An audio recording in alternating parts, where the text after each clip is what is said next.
So technical দ YouTube চ্যানেলে সবাইকে স্বাগত। তো তোমরা যারা অধীর আগ্রহে সেকেন্ড সেমিস্টার, ফোর্থ সেমিস্টার এবং সিক্স সেমিস্টার মানে ইভেন্ট সেমিস্টার 2025 এর রেজাল্টের জন্য অপেক্ষা করছিলে, তো আমি তোমাদের যেই ডেটটা বলেছিলাম 25 তারিখের মধ্যে পাবলিশ হয়ে যাবে এবং আগের দিন আমি ভিডিও করে বলেছিলাম যে আগের দিন 90% চান্স ছিল পাবলিশ হওয়ার। তো তোমরা আজকে বুঝে গেছো তোমাদের কিন্তু আজকে রেজাল্ট পাবলিশ হতে চলেছে এবং তোমরা জানো আমি যে কথা বলি সেই কথা কিন্তু 100% খাটে, কারণ এই চ্যানেল থেকে জেনুইন কথা ছাড়া এখান থেকে কিছুই বলা হয় না, ঠিক আছে? এবং এই চ্যানেলটা তোমরা ফলো করবে, এখান থেকে সমস্ত কিছু জেনুইন ইনফরমেশনই তোমরা পাবে। আগের দিন আমি 90% বলেছিলাম চান্স ছিল তোমাদের রেজাল্ট পাবলিশ হওয়ার, শুধুমাত্র সিক্স এবং ফোর্থ সেমিস্টারের, ঠিক আছে? সেকেন্ড সেমিস্টার না কিন্তু। তো তোমাদের আগের দিন বাই চান্স হয়নি, আমি বলেছিলাম 25 তারিখের মধ্যে হবে এবং এই কথাটা শুধু আগের দিনের ভিডিওতে না, আমি 1 মাস আগেও আমি এই কথাটা বলেছিলাম, ঠিক আছে?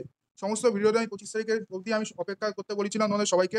আর আজকে কিন্তু তোমাদের রেজাল্ট পাবলিশ হতে চলেছে। তো তোমরা যারা সিক্স সেমিস্টার এবং ফোর্থ সেমিস্টার দিয়েছো, তোমরা কিন্তু আজকে রেজাল্ট দেখে নিতে পারবে, যে কোনো মুহূর্তে আজকে পাবলিশ হয়ে যাবে। এখানে তোমরা দেখতে পাচ্ছ সাইট কিন্তু মেনটেন্যান্সে পাঠিয়ে দেওয়া হয়েছে তোমাদের রেজাল্টের সাইট, ঠিক আছে? তো এখানে সবার কাছে আমি একটা রিকোয়েস্ট করবো, ভাই বোন যারা আছো না কেন, আমাদের চ্যানেলটা সাবস্ক্রাইব করো, এখান থেকে তোমরা জেনুইন আপডেট পাবে, ঠিক আছে? তো যা আমি বলেছি তাই খেটে গেল, বাকি তোমরা বুঝে নাও। তো আজকের এই ভিডিওটা শুধু তোমাদের ইনফরমেশন দেওয়ার জন্যই ছিল। তো ভিডিওটা কেমন লাগলো অবশ্যই লাইক করে জানাবে এবং আমি অনেকবার লাইভ করার চেষ্টা করছিলাম কিন্তু লাইভটা নিচ্ছে না, যাই হোক আবার আমি চেষ্টা করবো। তো চ্যানেলটা অবশ্যই সাবস্ক্রাইব করবে এবং এই ভিডিওটা অবশ্যই শেয়ার করে দেবে। তো চলো দেখা হচ্ছে নতুন একটা ভিডিওর সাথে, ততক্ষণ বাই বাই।